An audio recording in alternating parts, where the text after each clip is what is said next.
Welcome once again, Unova, to the sixth part of our series on living things, and we're still discussing cell structure and function. Today we're going to be talking about the lysosome, also called the suicidal bag. You see in your past question, you must have seen when they asked you the following components, cell components also referred to as the suicidal bag. The answer is lysosome, and we'll see why. So, lysosome, also called the suicidal bag. Yeah, this guy is the smallest vesicular organelle within the cell. You should note that. This is the smallest vesicular organelle within the cell. Are you there now? And one more thing you should know is that unlike your nucleus that had double membrane, your cell membrane that was also double membrane, this guy here has a single membrane. It has a single membrane. So you just have a single membrane, that's just one membrane surrounding it. And within the lysosome, you have enzymes. You have enzymes, and due to the presence of these enzymes, that's why they say the lysosome is responsible for digestion. So it's like the digestive site of the cell. You understand that now? It's like the digestive site of the cell. So good. Within this lysosome, you see this dot stuff here. We call them what? Enzymes. These enzymes are of different types. We have those enzymes that are present within the lysosome that we call proteases. Proteases. You have those ones that we call lipases. We have those guys that we also refer to as the nucleases. The nucleases. They are four in number. And I'll tell you how to remember those four. And lastly, you have the one that we call the glucosidases. Yeah, somebody now wondering, geez. I've seen this thing before in past question, but how do I remember? It's very simple.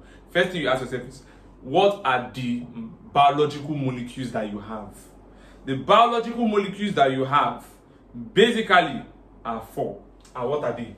You have lipid, right? Which is the fat and oil part of your body. You also have what again? You have carbohydrates. And the major carbohydrate is glucose. So you have glucose. Abi? Yes. Then you also have what else? You have proteins. That's amino acids, right? So we have proteins, from which you get your amino acids. And lastly, because this is where many of you used to get this thing confused. When they ask you biological macromolecules, or which of the following is the biological macromolecule in the body, and many of you always think food and nuts. And that's why you pick wrong answers. You'll be thinking food, nutrients.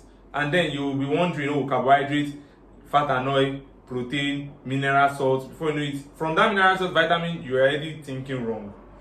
That's already you mixing up the question. Like you are answering a wrong question automatically.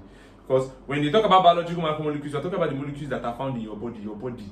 Right there now. Now that's lipid, glucose, protein, and what? Nucleic acid.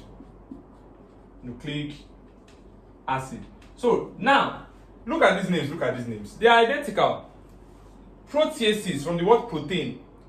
Proteases, and I told you in our previous lecture that whenever you hear any word that ends with ASE, it stands for an enzyme. So protease is the enzyme that breaks down protein. You see? Lipase is the enzyme that breaks down what? Lipid. Nucleases is the enzyme that breaks down nucleic acid. And glucosidase is the enzyme that breaks down glucose. So all these enzymes are within the lysosome, so that the lysosome will be able to break down any of the biological macromolecules that are present within it. Do you see that now? Very, very simple. Very simple. So good. Now, all these enzymes are collectively called hydrolytic enzymes. Hydrolytic enzymes. JAMB question. Which of the following is not an hydrolytic enzyme? Automatically, you know that anything aside from this is not an hydrolytic enzyme of the lysosome. Do you get the concept now? So good. Now, what are the functions of the lysosome? What are the functions of the lysosome? Now, the lysosome we carry out something that we call autophagy. Autophagy. What's autophagy? Very, very simple. Now, within the cell, you can have, let's take for instance, this is a cell. This is a cell. And this is probably this is the lysosome here. And at this point here, you have the ribosome. Maybe this is a ribosome here. Maybe this is a ribosome. Good. In the cell. You have the nucleus somewhere here. You have the endoplasmic reticulum, all those things. Don't worry, this is just a caricature diagram just to explain this concept. Later we'll do something more professional. Now, this lysosome that you see here, for instance, has all these enzymes. Now, if, for instance, the ribosome in this cell is worn out, it has gone through a stressful day and now it is damaged. It's a worn out structure. It's no longer functional. At this point, you know, when something is not functional, you need to do what? You need to remove, recycle. You understand what I'm saying now? You have to do something about it. It has to be removed. Good. Now, it's the lysosome that enables you to remove it. I get what I'm saying now. It's the lysosome that enables you to remove it. So when the ribosome is damaged, what happens is that a vesicle will be formed around the damaged organelle. So it's not just lysosome now. Not just ribosome. I just use ribosome as an example. Any organelle in the cell. So a vesicle will be formed around it. And when that vesicle is formed around it, the lysosome will now release the enzyme suitable to what? To degrade that component. For instance, now, if you are thinking, neuronova scientists, I want you to think now. What did we say our ribosome is made up of when we were talking about it earlier? We said ribosomes are formed from mRNA combining with what? With your what? With your ribosomal protein. That's where I'm going to. So that ribosomal protein now that we said is present in the ribosome means that your ribosome is rich in protein. And since your ribosome is rich in protein, which of these hydrolytic enzymes do you think will act on the protein to degrade it? Proteases for this case. So it means that proteases will now go and act they will be released from the lysosome and do what? And act on that ribosome, degrading it. That's the concept. So that process where an organelle that has been worn out, I get me now, is removed or is degraded, is called autophagy. So that's one of the functions of the lysosome. It carries out the functions of what? Autophagy. Now, what is another function of the lysosome? Very interesting one now. I like this one so much. That one is called autolysis. You must not mix up these terminologies. Autophagy was what? Autophagy was a particular organelle in the cell was damaged, right? And now, the cell, and that organelle that was damaged, the lysosome released its what? Hydrolytic enzyme to degrade only that organelle. That's it. And we use ribosome as an example. Okay. In autolysis, imagine the cell itself, the entire cell itself now is bad, is damaged, is worn out. I get what I'm saying now. The cell now is bad, it has grown now, it's time for cell death. I get what I'm saying now. So when this cell is damaged, in fact, this thing has its role in oncology, that's in cancer science, but that's a bit advanced. When cells get damaged, what happens is that your body recognizes those damaged cells. And when your body recognizes those damaged cells, it is the lysosome that will now commit the suicide for that particular cell. You know you have billions of cells in your body. So if one cell is damaged, for instance, or a number of cells are damaged, what will happen is that the lysosome will do what? It will burst open. When it bursts open, remember, with all these plenty things inside of it, if it bursts open, that means this hydrolytic enzyme will freely be swimming around the cytoplasm, right? And what will they be doing?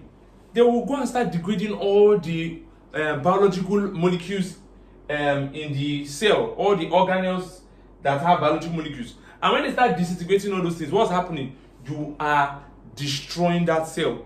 So the lysosome recognizes when a cell is worn out, and if its cell is worn out, the cell where it is worn out, it just bursts open. And when it bursts open, it releases all those enzymes. And when it releases all those enzymes will degrade the entirety of the cell. And that process is called autolysis. That's the reason they call it the suicidal bag. Remember I told you I was going to come back to tell you why they call it the suicidal bag?